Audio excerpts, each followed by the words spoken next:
Thoughts collectors, and welcome to another Bossk's Bounty video.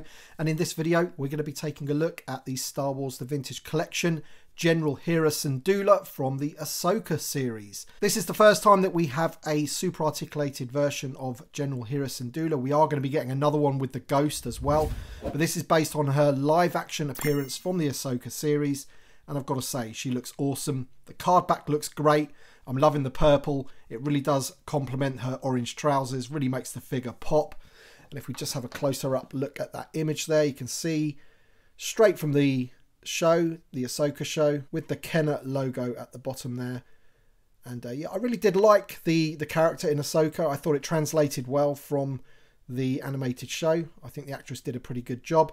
I believe the actress is it the wife of Ewan McGregor? I think it might be. But anyway, there she is in the bubble, looking pretty cool. On the back of the card, these new style card backs, you know, they've gone for VC300 for this figure as well. And, you know, we've got these new style card backs with the big Vintage Collection logo and then a picture of the front of the card back and the front of the figure, which is a bit weird. And a little bit of a write-up there about the figure itself, or the character itself. So we've got Disney and Hasbro at the bottom as well. Not too much else to say. So let's crack it open and check out the figure. Alright then, so here is the figure out of the packaging, and I've just got her in a simple pose there, holding the blaster, just so you can check her out. We will look at her in a lot more detail in a second. But yeah, you can see her holding the blaster quite well. It doesn't fall out of her hand or anything like that. And of course, you can stow it away in the holster if you so wish. But this figure is full of detail, and of course it's all newly tooled as well, because it is a brand new character. We've never had this character before in the Vintage Collection.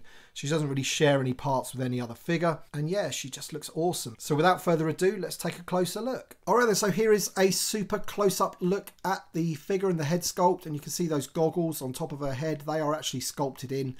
They don't move or anything like that. They, you know, just sit on top of her head basically. They're part of that sort of, you know, flight cap, skull cap type thing, whatever they're called. And the paint apps on the head are done pretty well. I think the likeness is really, really good actually. It looks better from further away. Close up like this, you kind of lose some of the detail. It looks a bit soft, but as you get further away, it you know, it really does look like the actress. That's my opinion anyway. I think they've done a good job. And if we move down the figure, you can see that she's got some great detailing going on her jacket. We've got various emblems, one on that arm. We have the Rebels logo on that arm, her rank badge. And then on the back there, I believe that's the Ghost Crew emblem. You can even see the paint app detailing on the back of the head there. Fantastic, really, really good. And there's her signature orange trousers or pants if you're in the States. Now her belt is a separate piece. It does sort of move around a little bit, but it doesn't fall down. And also the holster isn't sculpted to the leg. It is a separate piece because it does sort of move around on her leg a little bit there. And obviously you put the blaster in there. Just stow it away on her leg, which we will do just now. Just to show you that that does fit in there quite well. That looks pretty cool. And she's got the black boots at the bottom. But I do like the sort of, I don't know, like World War II jacket type thing with the goggles and everything. It's a bit like a Spitfire pilot flight jacket type thing. I do like that about this character.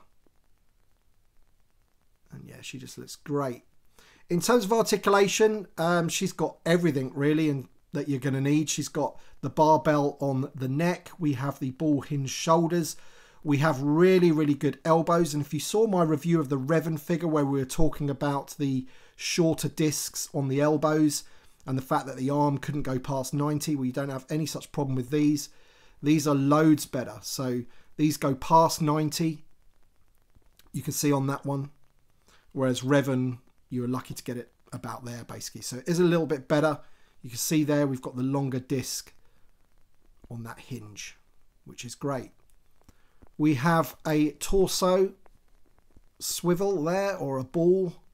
Just going to see if it spins at the lower waist. No, it doesn't. So you've just got that lower torso ball hinge. And then we have the new style hips. We have the split at the thigh. Nice knee joint. And of course we have the hinge and the rocker on the ankles, which is great. But what a great looking figure. Of course, it's going to go so well with a lot of the other figures that we have from the Ahsoka series. We've got Chopper. We've got Ahsoka herself. We're going to be getting some of the other crew when the Ghost finally ships. But yeah, she's definitely a great addition to the line. Absolutely. Really liking this figure here. I'm going to have to apologise for the focus if I'm losing focus on this video. I'm still getting used to how I want to film these videos. I'm used to having my white background basically, and with that there's nothing to sort of, you know, take the shot out of focus, and I'm thinking about going back to that for the reviews. The problem is I can't get that white background into my room at the moment. It's held up by like a roller thing. So if I'm losing focus of this, I do apologise. It could just be my eyes because, you know, I'm getting older. My eyes aren't as good as they once were. But fantastic figure, really, really good. And yeah, let's see what she looks like next to Chopper. Before we do that, let's take a look at her accessory. This is the blaster that comes with the figure, and you can see that there is 2 different paint apps on there. We have like a bronze and a gold as well. Tiny, tiny, weeny paint apps on this. Yeah, so you don't want to lose this blaster. Alright then, so here they are together. Here is Hera and Chopper. I think they look great. Both got orange on them, so they do complement each other quite well. And as I said before, I did really enjoy the way that they translated the character of Hera from the animation to the live action. I thought they did it really well. And actually the relationship and comedic value that Chopper and Hera had between each other on screen was awesome as well. So let me know your thoughts in the comment section below. Have you picked this wave up yet? I'm sure a lot of you have, which is great to see, all of us getting the figures at the same time. Let me know your thoughts in the comment section below. Thank you so much for watching, and thanks to my Patreon supporters and channel members. Your support means a great deal to me, so thank you so much, and we shall see you on the next one.